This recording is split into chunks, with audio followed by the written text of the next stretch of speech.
Good All right. job. Good job on that one. It got off very suddenly.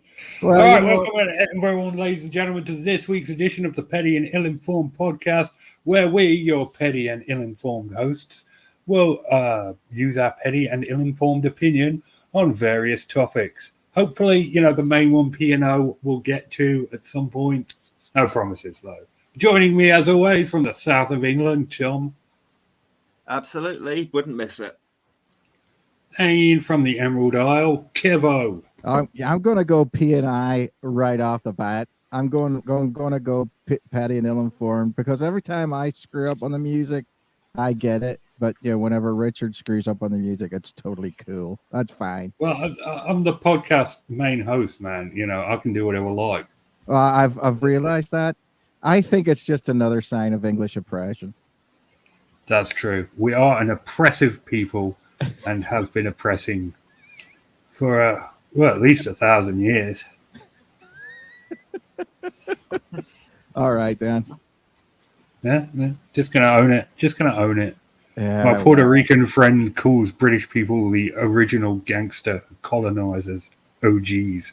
Well, they really are. I mean, from that standpoint, you can't get past that. You cannot get past the fact that, well, that's a wee bit. It's a wee bit interesting in the fact that somebody that, obviously somebody that used to be under the cosh of the Spanish Empire, says that about England. But from the standpoint as far as being a wee island and going around the world and telling people this is where it is, we're probably second to the Spanish Empire.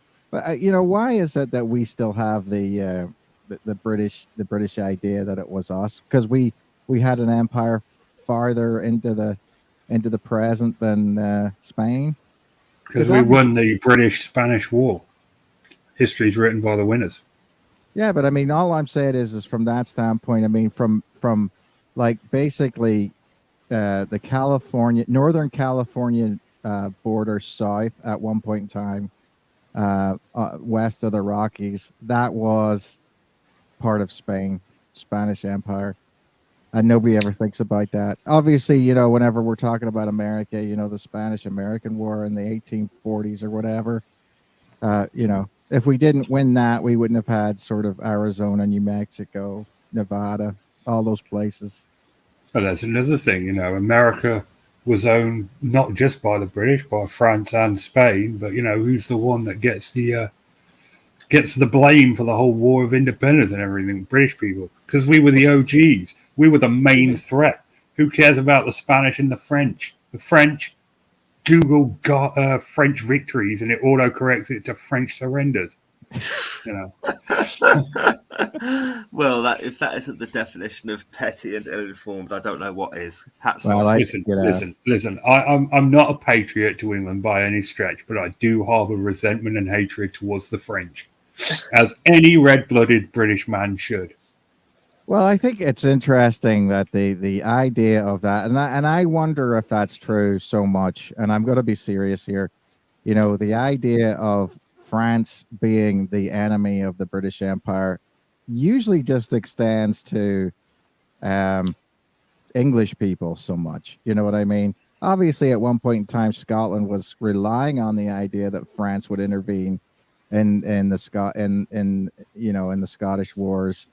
Around Mary Queen of Scots times, and Irish folk who saw themselves as strongly Roman Catholic were looking forward to the idea of French people, even as late as Napoleonic times, to come to Ireland and liberate us, supposedly. And obviously, I'm a Presbyterian, so it wouldn't have been liberating me, but swings and roundabouts. We take our wars against France very seriously. I mean, we all remember the War of 1812, which was a real war that definitely happened and we won.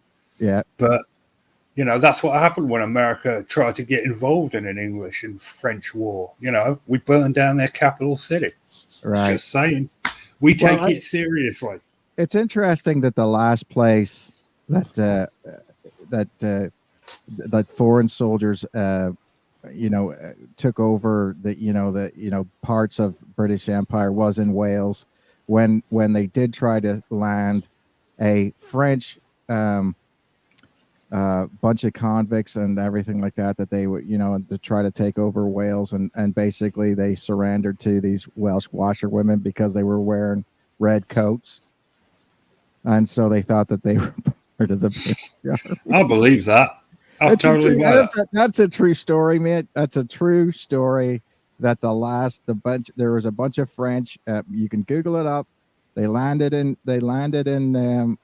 Wales, and they surrendered to a bunch of Welsh women in traditional dress. Is that Carol in the chat? The P&O Scandel is a British thing. We'll talk about it in a bit, Carol. It might not be Carol. It says C. Davison. Okay. Sorry. Didn't mean to derail that. Why? Just because of the fact that the P&O thing is a British thing, and we're not supposed to talk about it? But we're going to talk about it in a bit. Yeah, but I'm saying, is it really? I mean, maybe P&O is a British company, but at the same time, is it a British thing? I don't think so. Anyway. If you mean like the situation in general, then no, but the P&O thing is a thing specific to Britain. Oh, yeah. Well, that's true. But I mean, and I know that I will take that very, very quickly off the rails. And I will let you do so with a stopwatch in hand ready to pull the reins back if you go too long. Yeah. Just as long as I don't say, and another thing, and another thing. You will.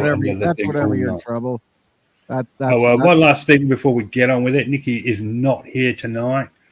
She's doing her charity work, stripping across America. Last I heard, she was in Florida. So, pray for her.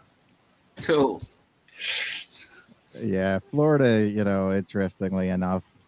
Well, she better not say anything. Well, I'm not going to even go there. Right. So the P&O thing then, Tom. Give us a brief overlay. Okay. Well, what's basically happened is P&O are a shipping company that run roll-on, roll-off ferries between, mainly, I think, between England and France.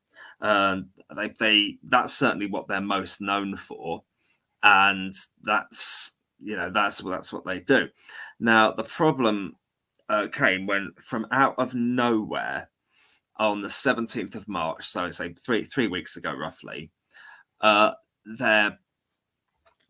of their 800 staff were called in on a video call with no warning whatsoever to be told that it was their final day of employment, and that they were all going to be replaced with sort of cheaper agency workers.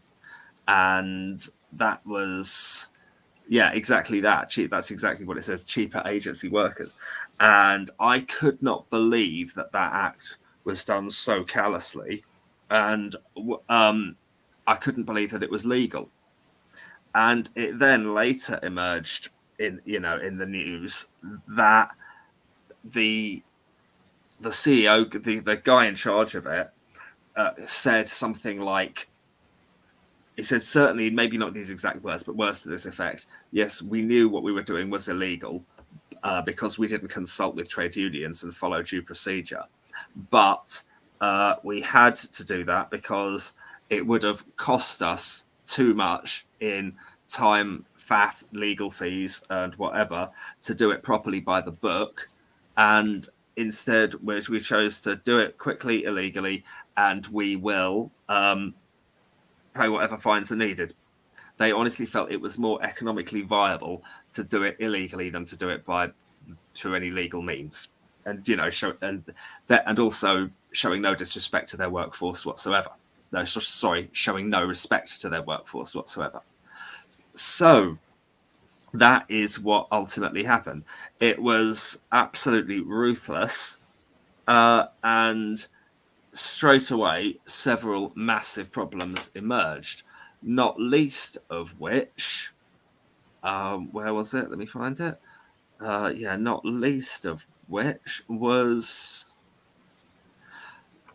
just a few days later, ships were held in port and deemed not fit for sailing because they didn't have, their crews were not ready, and their crews were not able to, they weren't able to guarantee that they were able to maintain the safety of the ship, and basic things such as, the European Causeway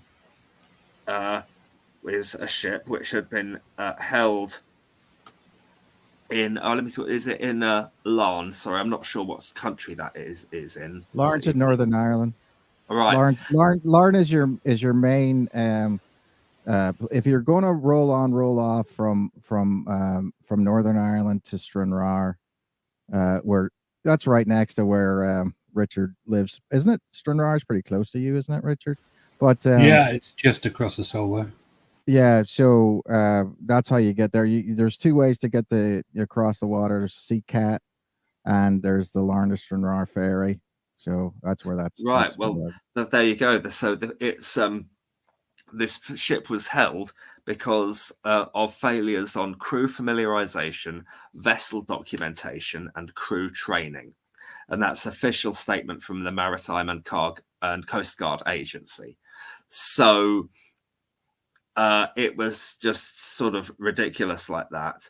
And by which time there were already protest supports calling on customers to boycott the company for this. And you can imagine that people would have concerns over boarding a ship that was crewed almost entirely by agency workers. It's just, it just does not give you a whole lot of confidence at all, especially when you factor in the now widely known attitude of the board and the company's leadership. So it's an absolute shambles. And a lot of union members have been boycotting and leading protest supports. I mean, it really has gotten very ugly very quickly. With good reason. Facing, well, they are indeed facing a criminal probe, which they knew they would, and so that's most definitely in the pipeline. And the latest is they're trying to get their business sort of up and running again, because at the moment they can't really do a lot. They're pretty trapped at the moment. So they were preparing to restart the Dover-Calais route by next week, they hoped. Though the damage to their reputation is huge, but there are so many passengers and ships wanting to cross. The backlog's building up, so they won't be short of business in the foreseeable future. But the whole thing is, it just reeks absolutely, as Gabby has called it, right, this capitalism at its finest. It's absolutely deplorable, especially considering that they knew they were breaking the law and went ahead with it anyway. I mean, that just the callousness and the disrespect to your workforce there, and it's just disrespecting the entire country, really. I've never heard of a business do that. I've never heard of any company say, yes, we deliberately broke the law, but that is going to prove cheaper and easier than doing it the legal route. That it's just disrespecting the rule of law. It's crazy. I mean, it's how desperate were they? I mean, we live in the electronic age of Twitter and Facebook and all the other social media platforms that I'm not aware of. They must have known that this was going to destroy their reputation, possibly forever, with no hope of repairing it.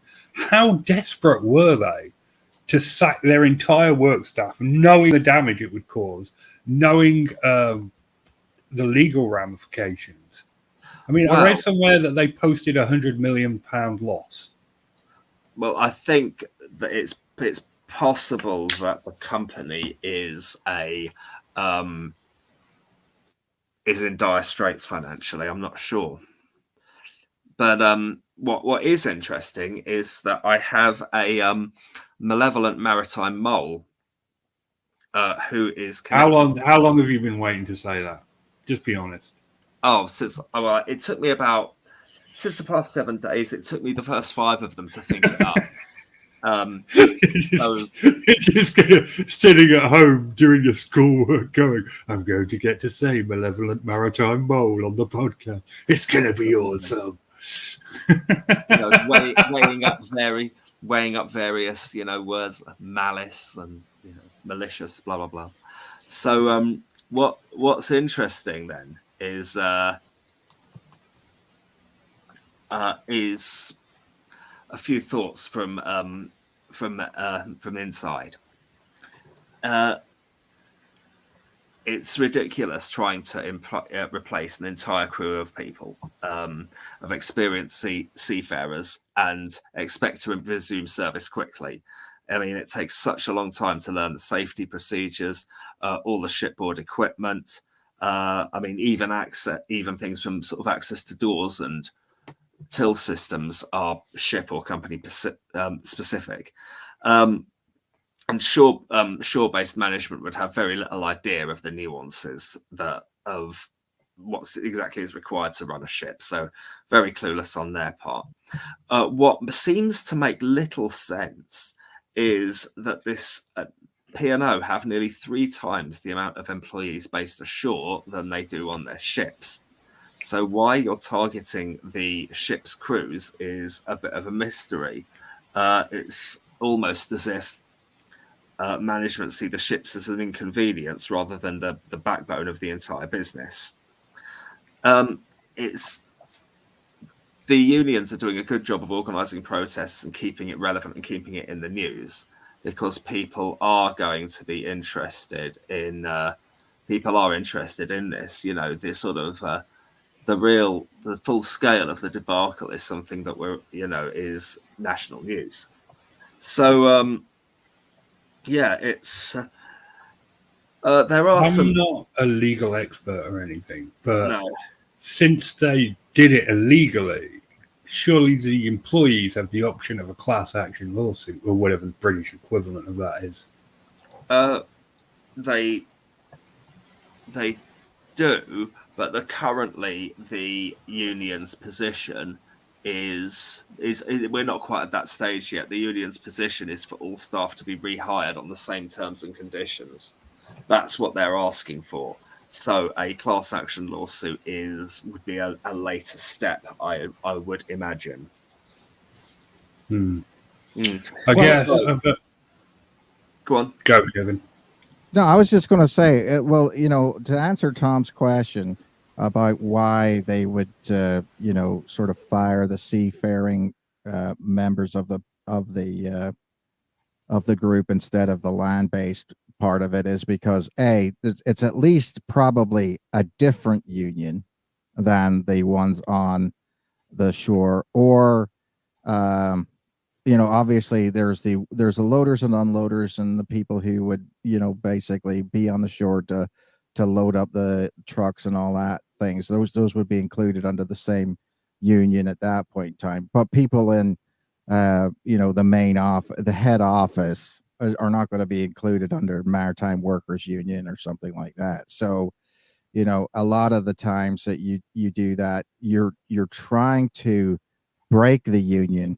And as far as what I see from it, from my standpoint, is just a lot of union breaking going on.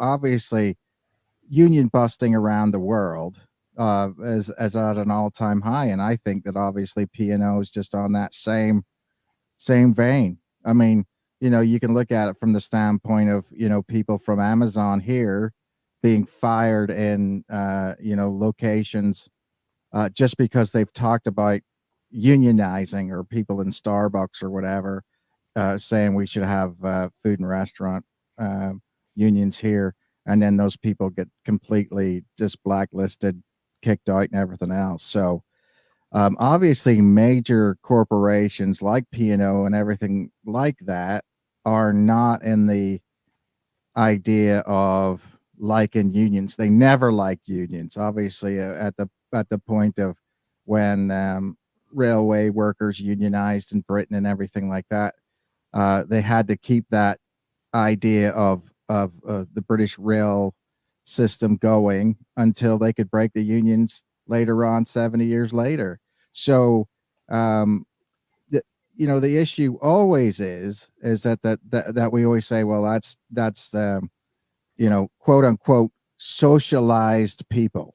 You see, that's one of the things that they use for that. Obviously, it's funny how nobody ever uses the term communists to describe communists anymore. They use the term socialists because the Soviet Union obviously did use the term socialist at some point in time.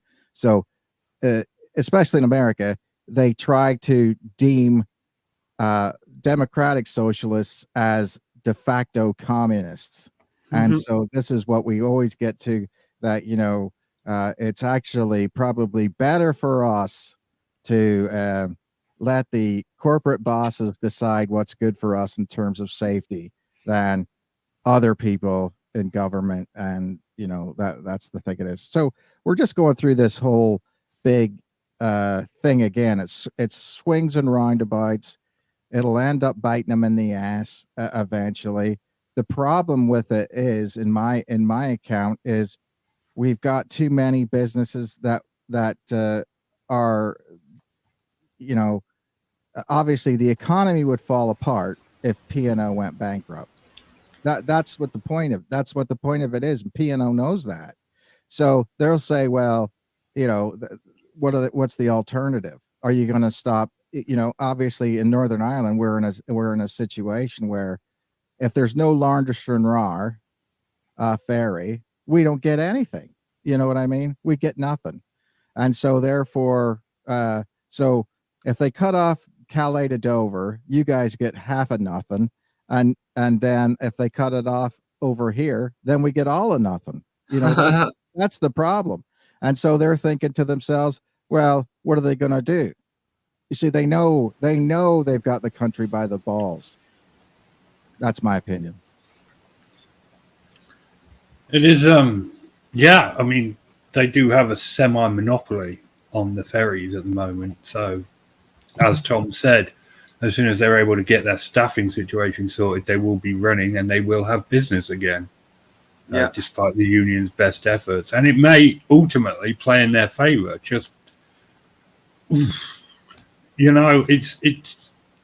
so surreal that they would just be like, yeah, we knew it was illegal, but we did it anyway. Jog on. Had you heard that as well, Richard, that had happened, or are you sort of going on my word for it? I was aware of the P&O situation. I was aware that they'd sacked all their staff. I wasn't aware until you told me last week that they admitted, yeah, we knew that, but we did it anyway. And then I watched an interview, and yeah, that's what he said. Yeah, that's good. I was just checking. I definitely remembered correctly before I'm the one who's facing a class action lawsuit. Well, I think that what you'll find is, as a person who used to do sort of business consultancy before I was deemed crazy because I saw a pterodactyl. But anyway, as a person who would do that, that would have been gamed out. They would have gone to somebody who said, what can we do? And they would have said, well, you can do this or you can do that. Realizing that doing the right thing is costly, expensive, and slow. And so they probably would have been told by a outside consultancy firm, you could do it this way. This would be way easier to do it. And because of the situation you're in, you'll probably get away with it.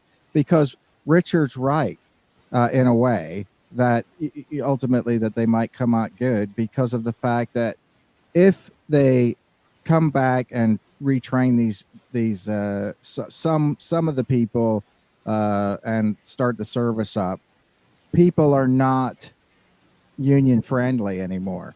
So if for example, there's a chance that you can get your donuts or whatever from Calais faster than not having them, they're not going to wait around. They're not going to stand in solidarity with their sort of trade union brother and say, I'm not buying any of that. They're going to go back to buying, whatever it is they get. So therefore, they'll just look at the fact that the union is not working or that the union is on strike as an inconvenience. You see what I'm saying? I mean, everything is, it seems to me that everything is an inconvenience anymore to the general public. The general buying public just wants to go and get whatever they want to go and get now. And because because our economy is so, well, you know, at least in America, probably still in Britain, our economy is based solely on service industry workers primarily. That if you've got nothing to sell, you've got no economy. So the economy is affected by people trying to shut down the economy. So in a way, a lot of these major groups and corporations and everything like that do have an inordinate amount of sway in that. It's almost sort of corporate fascism if you look at it. You know, fascism is designed as, you know, government controlling corporations, and therefore that's how that works. But I can say that in this situation, this is just corporations controlling government. It's like a reverse fascism that we live underneath now, and we're so afraid of fascism. But they dictate what's going on and what isn't going on. I mean, this reminds me of the. I mean, I don't know if this has already been mentioned. I'm not sure, but in the financial crash of 2008, when the banks were too big to fail, and the governments all across the Western world had no choice but to bail out their most irresponsible of risk-taking financial so-called experts, but ended up no one accountable even for it. Yeah, and that's loads of taxpayers' money pumped into saving their sorry asses because we needed them too badly, and they've made themselves indispensable. Right, and I think that part of the issue is that we as taxpayers never get a say on that. We as individuals are always, are highly penalized for our misbehaviors, and corporations are almost let. I mean, you know, it's a give and a take. You can't have a seesaw without one thing. If we're going to let corporations get away with basically anything, then we as the individuals are going to be more and more criticized for any mistake we make. I mean, you would think that you'd want to have some kind of a balance there where it was like, okay, there is some repercussions against doing something poorly, but invariably there isn't. You know what I mean? It's kind of like, yeah. You know, what I mean, at this point in time, I mean, I've said this before, we are now, taxpayer money is being used to subsidize billionaires going to space. How's that? What, Elon Musk and... yeah, I mean, like, that's what I'm saying. Bezos. Yeah, because... I support that. Space travel is very important for our species if we're going to survive. I think you're right, but again, this is one of those things where, Richard, I agree with you, and I agree with you in the fact that it's important if we're going to survive. But at that point in time, again, we are funneling money through corporations to, get that end. In other words, we are funneling our capital through a system where we might not have any actual capitalistic benefit from it. It doesn't make sense to me. I mean, we're giving our money to somebody who's then using it to go to space. And if SpaceX works out, then what are we going to get back? Nothing. Okay. Well, I have a counterpoint to that, Kevin. Yeah, go ahead. Cars, computers, even TVs. These used to be only owned by rich people because rich people were the only ones that could afford them. And they were all subsidized by tax money as well. George, what's his face, bloke who invented George Stephenson, he got government grants. That led to the car, and only rich people bought cars. But the thing about rich people is they get bored of their toys super quickly, and they realize that if they can make it accessible to poor people, they'll make even more money. I suppose so, because you know what, Because when technology first comes in, the price is sky high, but then it just plummets, often remarkably quickly. I mean, for example, I remember when VHS players first came out, they were absolutely elite. The ability to not have to go to the cinema to watch a film, or to not tune in when it was on national TV, and instead actually be in control of when something appeared on your screen, to push a button to start a program, was an absolute revolution. I mean, I don't think I don't know just if I can think of any other singular revolution in technology in my lifetime that would have been as big as that, the dawn of VHS, because of The internet. but that kind of crept in gradually. Well, it used to be like VHS players, expensive as hell to have an internet connection. Now it's part of your phone package. Yeah. I mean, just to finish quickly, sorry, I take too long. Oh, sorry. No, it's me. I never get to finish my stories because they always end up so crap, long, boring, and delayed with various ADHD squirrels. So I was saying, just as an example of the VHS and the cost of it, my mate Adam had in the 1990s at university, he had a VHS copy of Platoon, and that was from when videos first came out. I mean, it would have been in the mid 80s. It would have been a new film in the mid 80s whenever Platoon was released. I'm not sure, but it had an official factory price sticker on the front of about £85. And that's not £85 today. That's £85 in the late 80s, and inflation is probably around doubled by then. So you're probably looking at £150, £160 today. That as a barometer. And just to think of that for the price of a film, your own copy of a film, is unbelievable. But it really did cost that much. I saw that price sticker with my own eyes, and I remember seeing similar ones in the VHS shop where you would rent them. Some of them had those sorts of price stickers on the front, sort of to show the disparity between the rich, us paupers who could only rent it, and those elite kings of the castle, fat cats that could afford to own their own prestigious copy. And now, charity shops can't get rid of DVDs quick enough. You go in 4 for £1 and things like that. It's amazing. But it does show exactly what you say, that the price of that technology does trickle down. Just they so build it for themselves, and then they get bored, and then they think, "Oh, if I sell this to the poor people, I'll make more money." Just as a quick aside from where Tom was going with the four for a quid, DVDs. Have you checked out the price of records lately?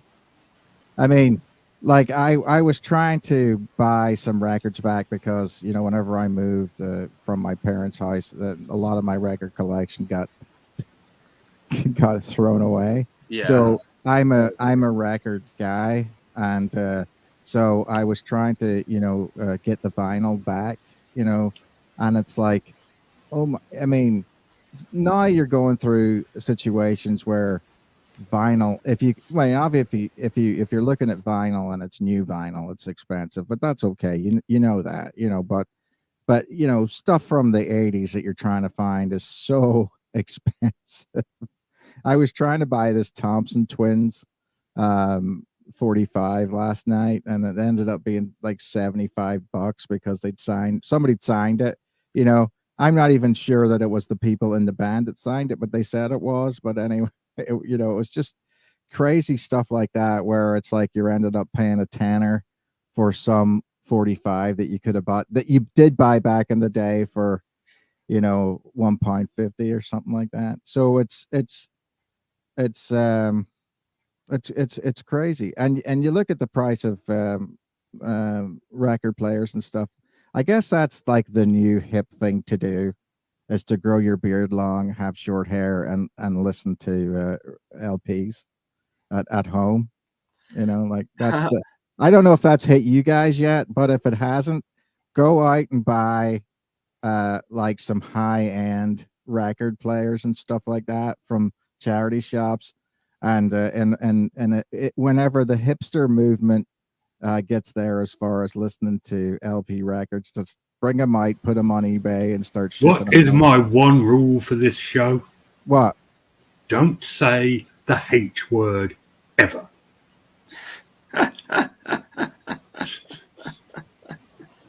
I don't. What was it? You know, those people with their beards and their beanies Oh, and their okay, cargo all right, shorts and yeah, their tofu froyos drinking beer out of jam jars. I hate them, I hate them, I hate them! Yeah, I think that they're normally called rugby players in Britain, in England, aren't they? You know, yeah, people that say yop yop yop a lot and like go. I I'm remember. surprised they breathe oxygen so mainstream. Well, you know, it's interesting that whenever I was down, whenever I used to live down closer to Port of Ferry, and we would get like English people coming over from sailing their yachts up into Strangford Lough and that, and then they would dock at there, and there was no bigger juxtaposition between poor county poor county down Irish folk and sort of elite rich yachters and that, and it was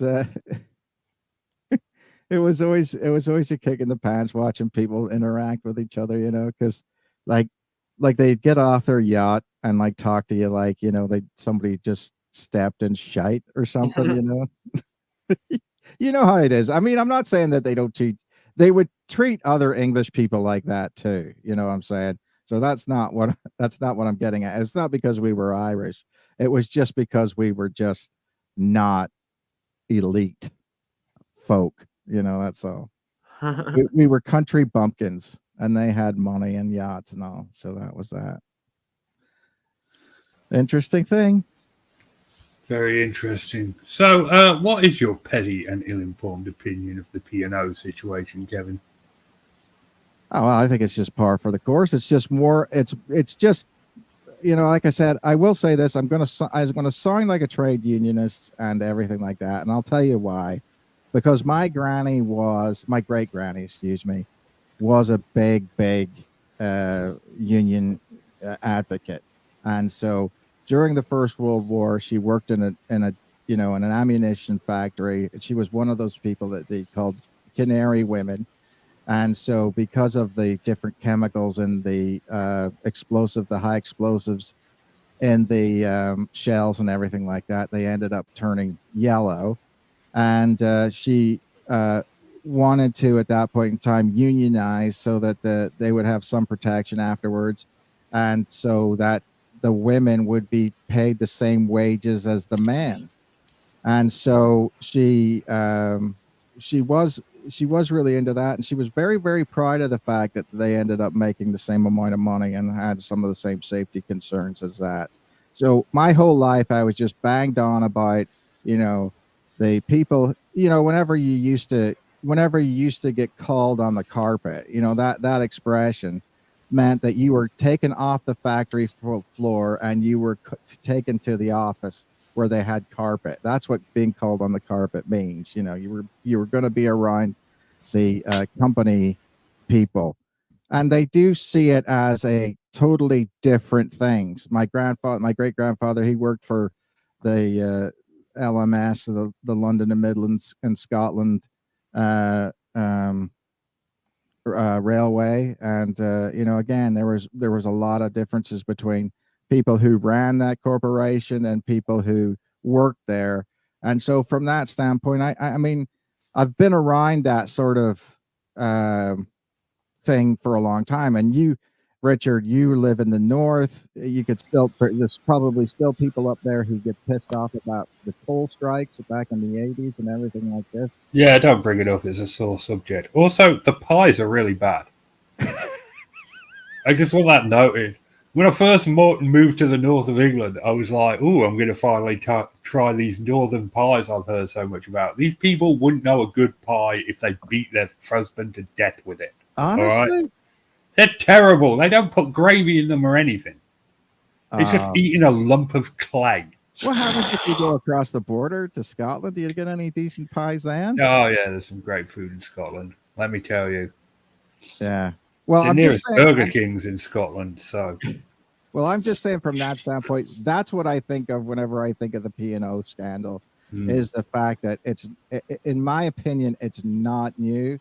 It's just one of those things from those standpoints that every now and then, whenever every 30 years or so, it seems like somebody pulls a stunt like this because they're like, okay, maybe we can get away with it now. And they're going to do it. You know, if, in 30 years, it'll happen again and it'll be out of most people's memory. And they'll just say, oh, well, that's the way I can't believe it. But like I said, it just seems to me like, we'll go from one place to another. It seems to me like the world is on a sort of laissez-faire atmosphere, sort of totally capitalist, totally this, totally that way of doing things, and it's gonna have to slam back the other way. I mean, in America, it's violent, violently slamming back the other way, where it's like, okay, you got Donald Trump on one hand, and then that's one ideology, and then you got Biden on the other hand, and then no matter what, half the country's pissed off about it. But but it's going to swing back and forth between here and there and everywhere for every 4 years until we get somebody to sort of walk the razor's edge, which it seems like that's almost an impossibility to do anymore, because nobody's interested in the middle ground. They're just really interested in the extremes, and that's my take on it. fair enough. So, Tom, what's your take? Mine. It just reeks of people being paid huge amounts of money because they're supposed to be the smartest, making clever and sensible decisions. But I cannot see how they thought they would get away with this. I can see how, as they've so crudely and eloquently put it themselves, how they thought they would financially get away with this. But how the damage they think it will do, the damage it'll do reputationally is huge. But I guess maybe indeed, it's impossible not to be just cynical about this in every level. I mean, it's rotten to the core. It's about the level of control they've got over their workforce, the level of control they've got over the shipping lanes, and in the economy. That's what I mean by the shipping lanes in the economy. The too indispensable, and too many queues are building up because they haven't got enough competition. So, I mean, it's deplorable. We're not going to use them if we can ever help it. I mean, not that that's going to change the world, but it's our principle. Well, apathy never helped anyone. So the fact that you're taking a stand is good. Yeah, because we live down here. So yes, we are going to quit using their services, Gabby. Yes, we are. So, I mean, what the mole tells me is, it doesn't. Go on, use the full word. You want to. What, my malevolent maritime mole? There you go. They point out sort of so many flaws in the thinking about it. About how they don't believe it will save money, how they've had no idea. I mean, sometimes people in charge are supposed to know what they're doing and they don't. And if they thought this was going to happen with minimal disruption, which they clearly did, because they'd have stopped the ship itself rather than had it be impounded. That shows sort of how out of touch they are. I mean, you see this all the time in big administrative systems.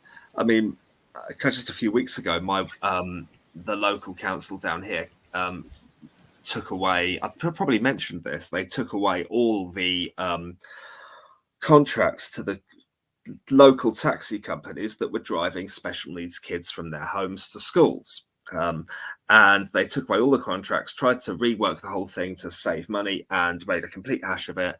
And 500 children on the first day back after the last half term had no one to take them to school.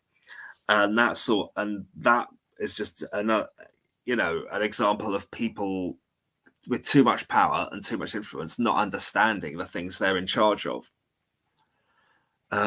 Which is what it seems to be with P&O, especially considering the level of training required that they clearly don't know about, or they wouldn't have had it tried to be done on such a small scale that the ship would be impounded.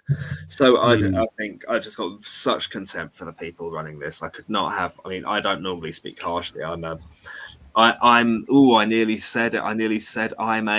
And the word Richard hates and doesn't know that I partially identify as. You're a vegan. I know you identify as one, but that's all right. So anyway, I think I've made my opinion clear. Scum, absolute scum of the earth. You make up for it in other ways.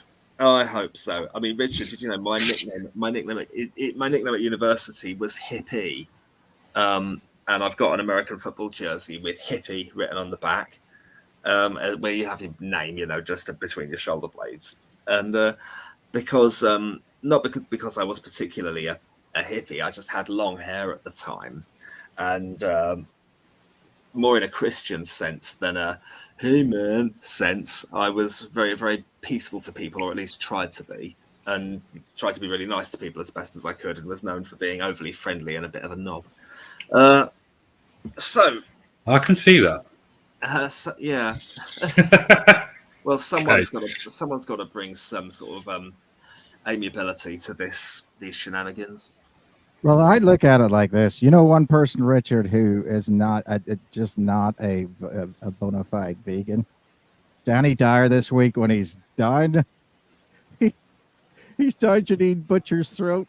Did you see that one bit?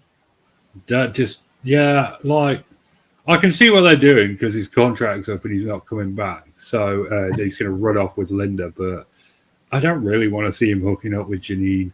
But I get why they're doing it. I get it. I mean, we've got to expect a little bit of a lull after the Grey thing.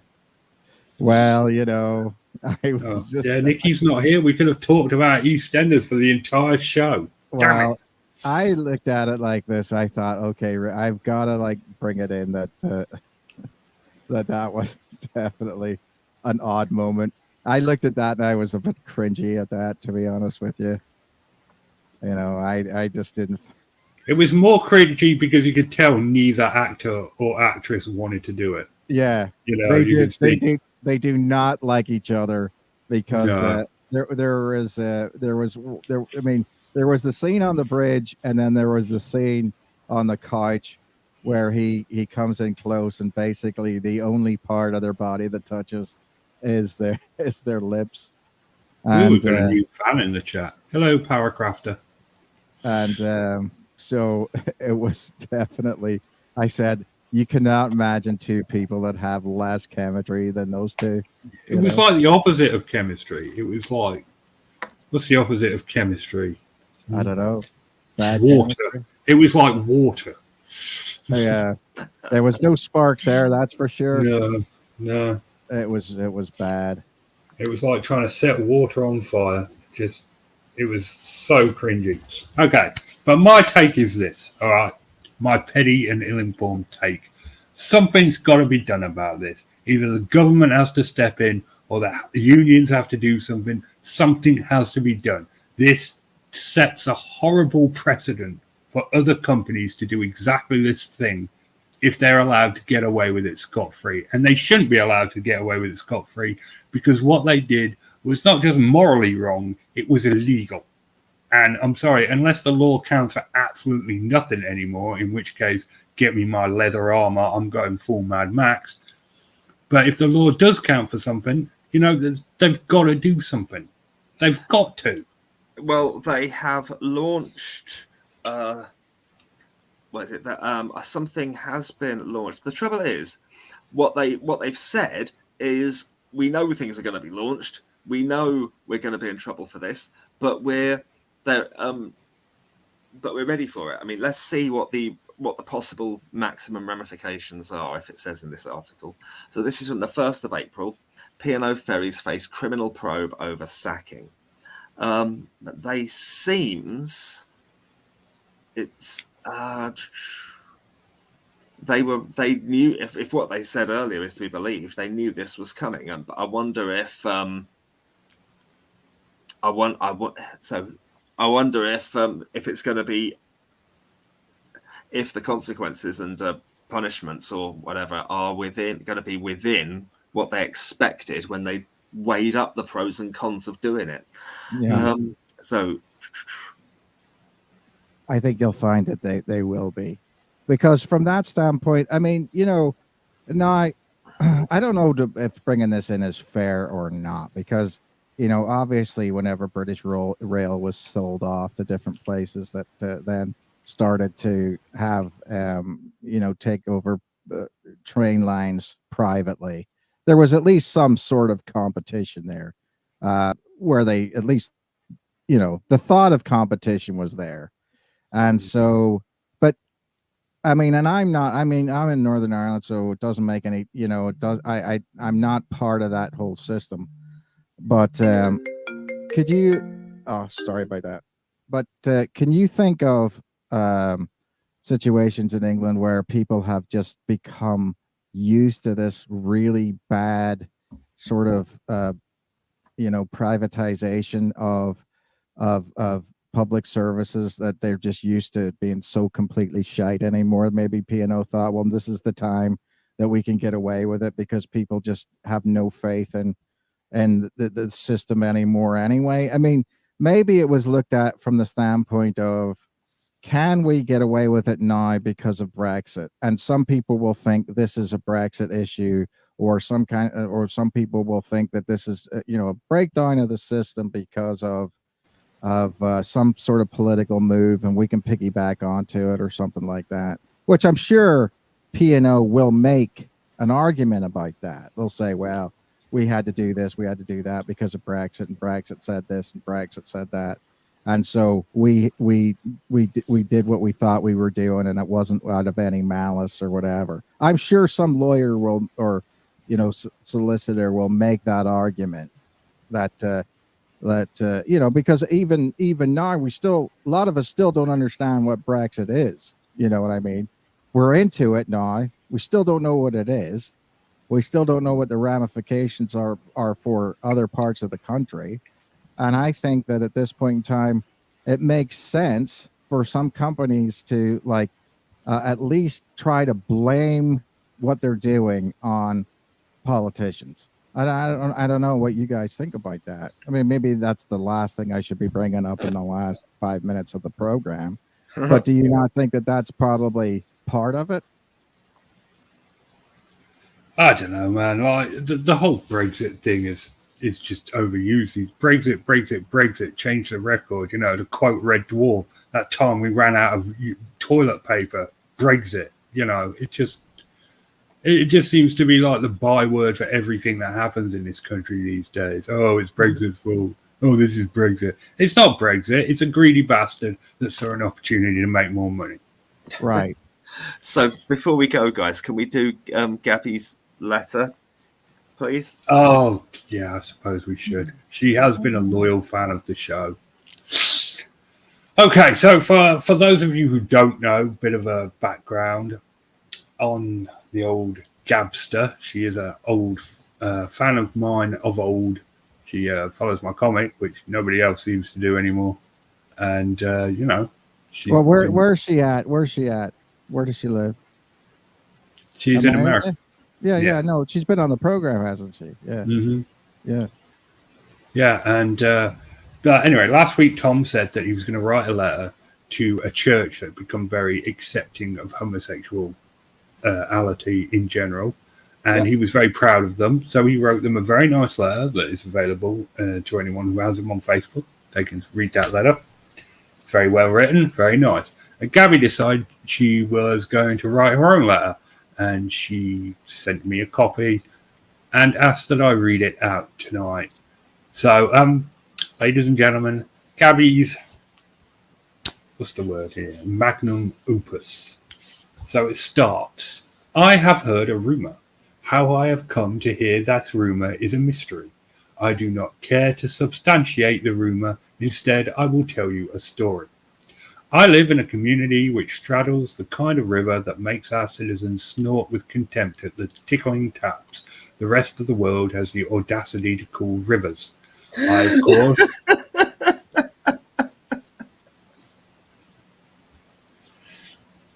straight away. Of course, Are you Richard, crying? please keep Oh, that's going. it sounds like he's crying. Please keep going, Richard. Yeah, no, you're all right. Okay, go ahead. of course, I'm speaking of the one and only mighty Mississippi, Old Man River himself.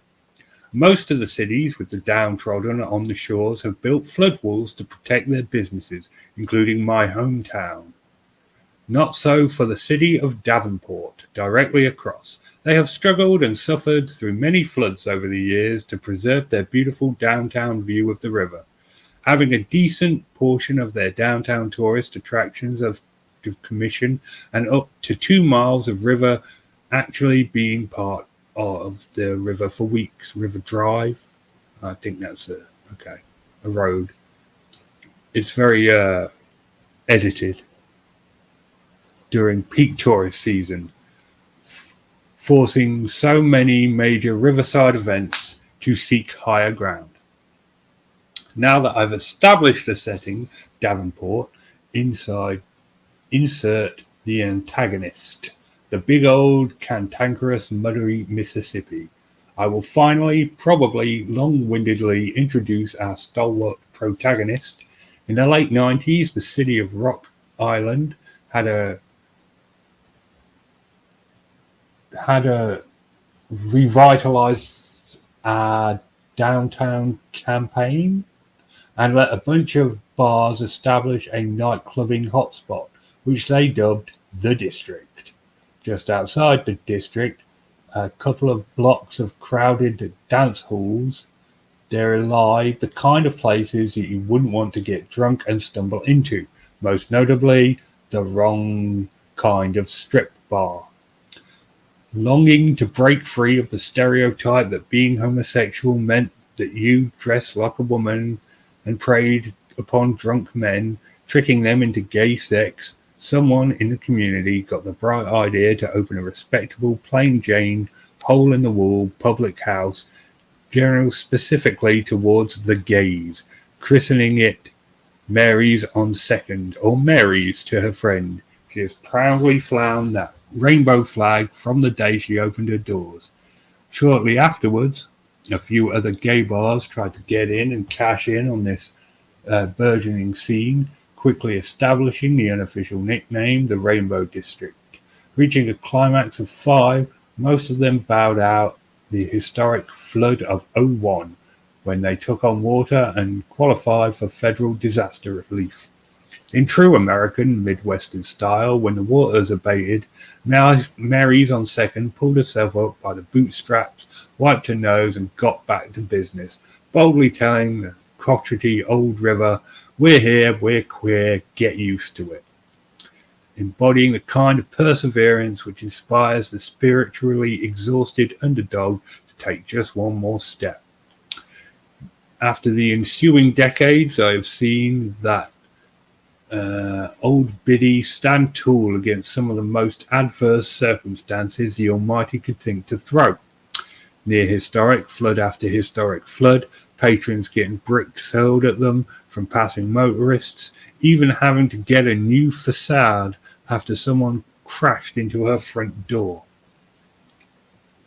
Year after year, occupying that street corner, waving that huge, hard-to-swallow damn rainbow flag right in the faces of the whole world, silently welcoming the lost scouts to the wrong part of town, standing vigil as the last beacon of love, overlooking the sign, "Abandon all hope, ye who enter here." Still Mary stands. A couple of floods ago, I noticed something since Mary's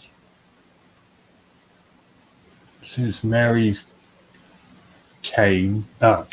Even during the worst floods, The muddy Mississippi will swell his banks only to the point where he licks that rainbow, frequently threatening her with annihilation, but never quite bring himself to do it.